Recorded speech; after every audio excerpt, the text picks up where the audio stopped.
सर्दियों की ठंडी रात थी।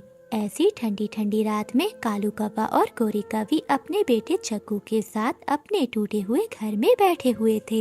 मम्मा, बहुत ठंड लग रही है और मुझे भूख भी लग रही है। जल्दी से मुझे कुछ खाने को दो। सुना है कालू, जग्गू को भूख लग रही है और ठंड भी। जाओ जंगल से लकड़ियाँ लेकर आओ और मेरे जग्गू के लिए मीठा फल।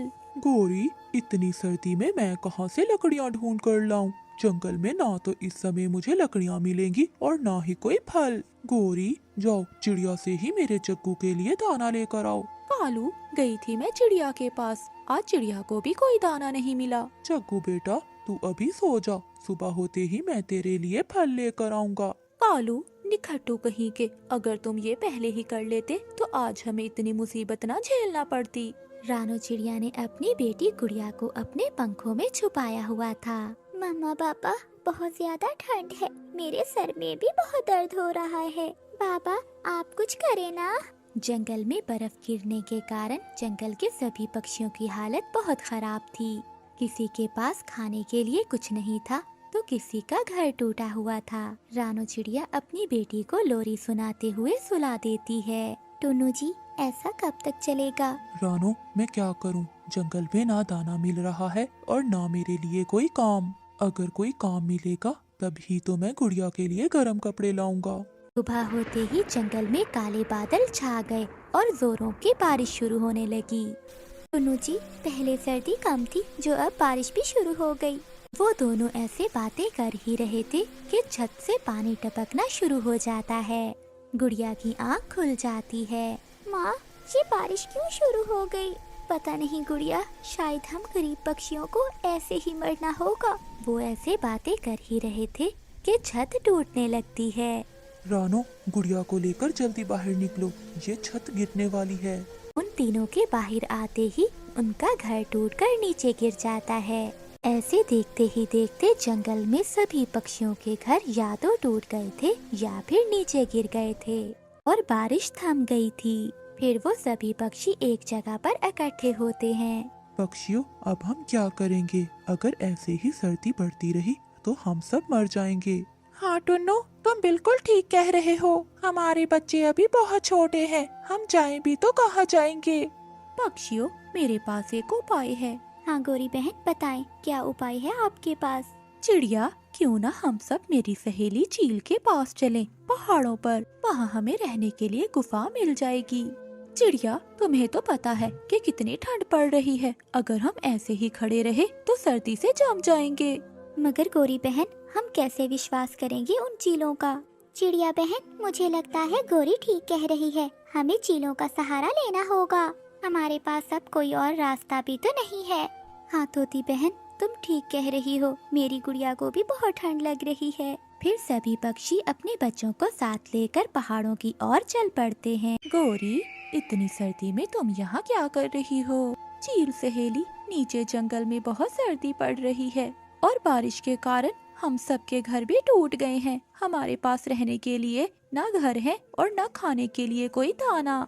हम सब बहुत मुश्किल में हैं। तुम ही हमारी मदद कर सकती हो। चील मन ही मन में सोचने लगती है। अरे वाह, ये काली कवि तो सभी पक्षियों को साथ ले आई है।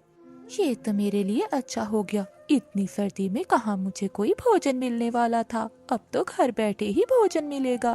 पक्षियों के छोटे छोटे बच्चे, इनको तो देखकर अभी से मेरे मुंह में पानी आ रहा है। क्या हुआ चील सहेली, किन सोचों में पड़ गई हो? कुछ नहीं सहेली। हाँ हाँ गोरी, तुम तो मेरी बहुत अच्छी दोस्त हो, तुम यहाँ रह सकती हो। वैसे भी मुश्किल में दोस्त दोस्त के ही काम आता है। फिर वो सब पक्षी गुफा के अंदर चले जाते हैं।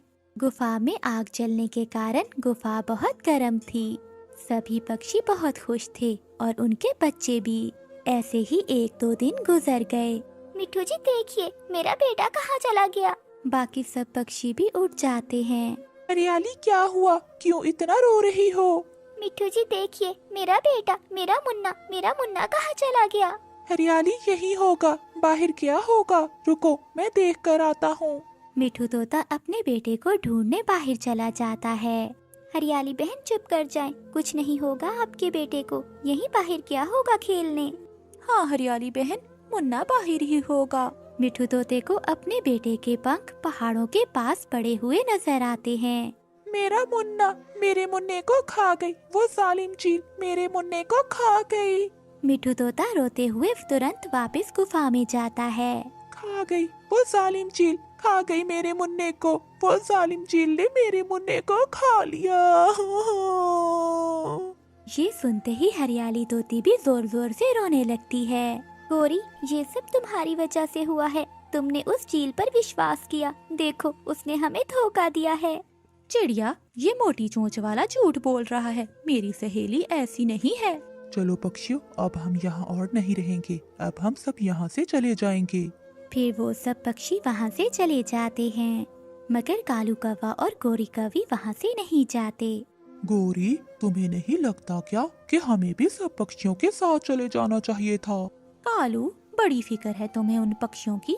जाओ, तुमने भी साथ जाना है तो जाओ, मगर मैं और मेरा जग्गू यहीं रहेंगे।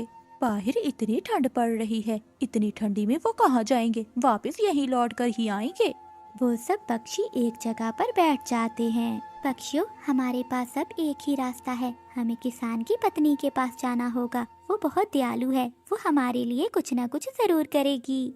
फिर वो सब पक्षी किसान की बीवी के पास जाते हैं। क्या हुआ पक्षियों, तुम सब इतनी सर्दी में यहाँ क्या कर रहे हो? माँ जी, हम बहुत मुसीबत में हैं। इतनी सर्दी में हमारे घर टूट गए हैं, जंगल में ना कुछ खाने को है और ना सूखी लकड़ियाँ, और तो और मिठू के बेटे को भी चील ने खा लिया है। हम सब बहुत मुश्किल में हैं, अब आप ही हमारी मदद कर सकती हैं। चिड़िया, चुप कर जाओ। चिड़िया, मेरे पास एक उपाय है। हमारे खेतों में कद्दू की फसल तैयार है, उसमें जो बड़े बड़े खोखले कद्दू हैं, तुम उसमें जाकर अपने घर बनाकर रहो। एक तो तुम्हें वहाँ भोजन भी मिल जाएगा और रहने के लिए घर भी मिल जाएगा। तुम सब बारिश से भी बच जाओगे और सर्दी से भी। माँ जी, आपका बहुत बहुत धन्यवाद। और फिर वो सब कद्दू के खेत में चले जाते हैं, और फिर वो सब बड़े बड़े कद्दू में अपने घोंसले बनाकर रहने लगते हैं। अगली सुबह कालू कौवा और गोरी कौवी जब सोकर उठते हैं तो उनके बेटे के पैर पड़े हुए थे। कालू, मेरा जग्गू, मेरे जग्गू को वो जालिम चील खा गई। गोरी, मैंने तो तुमसे कहा था कि हम भी चिड़िया के साथ चलते हैं। अगर तुमने मेरी बात मानी होती तो आज मेरा जग्गू मेरे साथ होता। फिर कालू कौवा और गोरी कौवी बहुत रोते हैं और अपने किए पर बहुत शर्मिंदा होते हैं। प्यारे दोस्तों, इस कहानी को लाइक, चैनल को सब्सक्राइब और अपने दोस्तों के साथ शेयर करना मत भूलिए।